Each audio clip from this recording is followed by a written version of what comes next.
ओम नमः शिवाय। मैं हूं एस्ट्रोलॉजर के एम सिन्हा और मैं अपने इस यूट्यूब चैनल पर आप सभी का हार्दिक स्वागत करता हूं।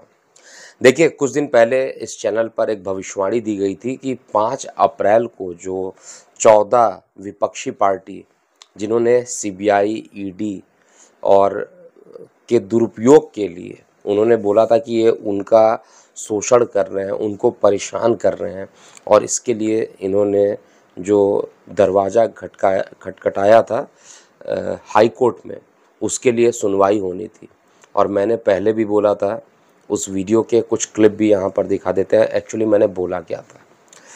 तो इस क्लिप में आपने ये देखा होगा कि मैंने स्पष्ट रूप से ये बोला था कि 30 अक्टूबर से पहले पहले तो कुछ भी ये कर ले, इनको किसी प्रकार की कोई राहत मिलते हुए नहीं दिखाई दे रही है। इनफैक्ट यहाँ पर ये कहा जाएगा कि केंद्र सरकार अपने कार्यों को पूरा कर रही है, उनको उस डायरेक्शन में करते रहने दीजिए, लेकिन आपके लिए किसी प्रकार का कोई नया रूल नहीं होगा। अर्थात सीधी बात ये कहा जाए कि ये खारिज होना था और ये खारिज रहा भी। तो ये भविष्यवाणी एक सत्य हुई है और इसको होना था। देखिए, अभी विपक्षी पार्टी, क्योंकि मैंने मेदिनी से स्ट्रिक्टली इसका कैलकुलेशन किया था और बताया था कि जो सत्ता पक्ष है वो आपका कुंडली में जो हाउस डिसाइड करता है, विपक्ष छठवां घर होता है। आपके सत्ता पक्ष को लगन माना जाता है और छठवें पक्ष को जो है विपक्ष मानते हैं। चतुर्थ स्थान जनता का होता है। तो छठवें स्थान पर केतु की उपस्थिति होना बिल्कुल भी राहत नहीं देगी। और अक्टूबर की गणना किस आधार पर की गई थी? क्योंकि 30 अक्टूबर एक ऐसा समय आ जाएगा जब केतु छठवें स्थान से राशि परिवर्तन कर लेंगे और ये पंचम में आ जाएंगे और ये सभी कुछ हमारे देश की कुंडली के रिस्पेक्ट में होना है। तो 30 अक्टूबर के बाद अगर कुछ ये फिर से एक प्रकार से अपील करते हैं तो शायद उस अपील को स्वीकार करने की प्रोबेबिलिटी बन सकती है, संशोधित वो हो सकता है।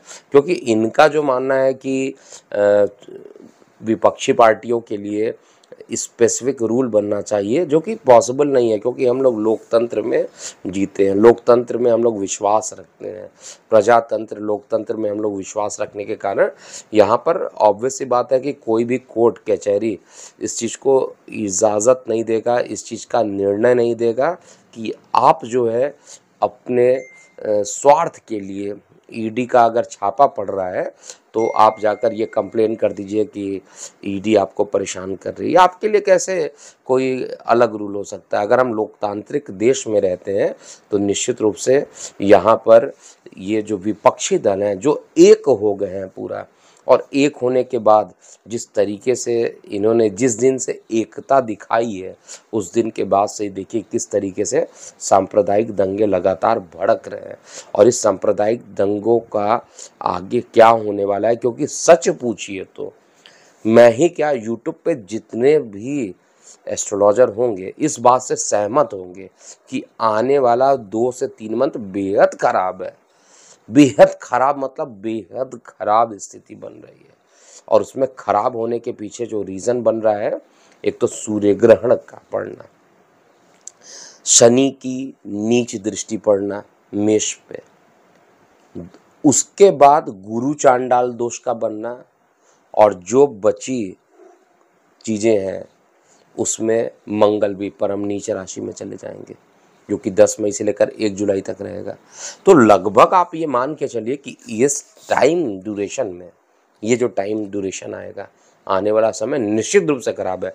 ज्योतिषीय रूप से हर दृष्टिकोण देखा जाए तो ये खराब है और इस खराब चीज़ों में जो विपक्षी दल अगर किसी प्रकार के एकता की बात कर रहे हैं तो एकता इनके स्वार्थ के लिए होगी। ये देश के लिए कुछ करना नहीं चाहते मैक्सिमम लोग। मैं सभी को ब्लेम नहीं कर रहा, कुछ लोग इसमें ईमानदार भी हो सकते हैं, लेकिन अगर ईमानदार हैं तो वो कौन सी पार्टी आप लोग कमेंट में ज़रूर लिखिएगा। लेकिन मैं ये भी नहीं कहता हूँ कि केवल एक सत्ता पक्ष है उनके सभी लोग बहुत ज़्यादा ईमानदार होंगे, ये भी नहीं है। क्योंकि ये ह्यूमन नेचर है कि सभी लोग जो होते हैं एक जैसे नहीं बिहेव करते, लेकिन जो अभी समय चल रहा है और शनिदेव न्याय की प्रक्रिया में अभी भी चल रहे हैं, तो कठिनाइयों का दौर जो रहने वाला है आने वाले समय में रहेगा। विपक्षी दल एक होने के बाद भी एक नहीं हो पाएंगे और यहाँ पर उनकी परेशानियाँ बढ़ेंगी, कम नहीं होने वाली है। और एक बात नोट कर लीजिएगा, जो भी राम के नाम पे यानी भगवान राम जी के नाम पर विरोध कर रहे हैं, उनका क्या क्या हश्र पहले हुआ है हिस्ट्री में देख लीजिएगा, और वही हश्र आगे भी होने वाला है, वही रिजल्ट आगे भी होने वाला है। और ये भूलिए मत कि शनिदेव न्याय देने की प्रक्रिया में आ चुके हैं। पहले क्या होता था, आप पालमगढ़ के साधुओं की हत्या हो गई, कुछ नहीं हुआ, लेकिन बाद में न्याय की जो प्रक्रिया स्टार्ट हो गई तो अपने आप देखिए वहाँ पर क्या हुआ, उद्धव ठाकरे की सरकार चेंज हो गई। इसके अलावा और भी काफ़ी चीज़ें हुई हैं, ऐसा नहीं कि मैं केवल एक लोगों को मैं कह रहा हूँ, दर्जनों एग्जाम्पल यहाँ पर हो सकते हैं, आप चेक कर सकते हैं मेरे पुराने वीडियो में भी कि क्या क्या घटनाएं हुई थी। चाहे वो सुशांत सिंह के मर्डर की बात किया जाए, वो भी अभी आने वाले समय में जो है निश्चित रूप से सामने आ जाएगा कि क्या सत्यता गलत। लेकिन ये टाइम जो है विपक्षी एकता एक साथ होकर दंगा फैला सकते हैं, बस यही कर सकते हैं।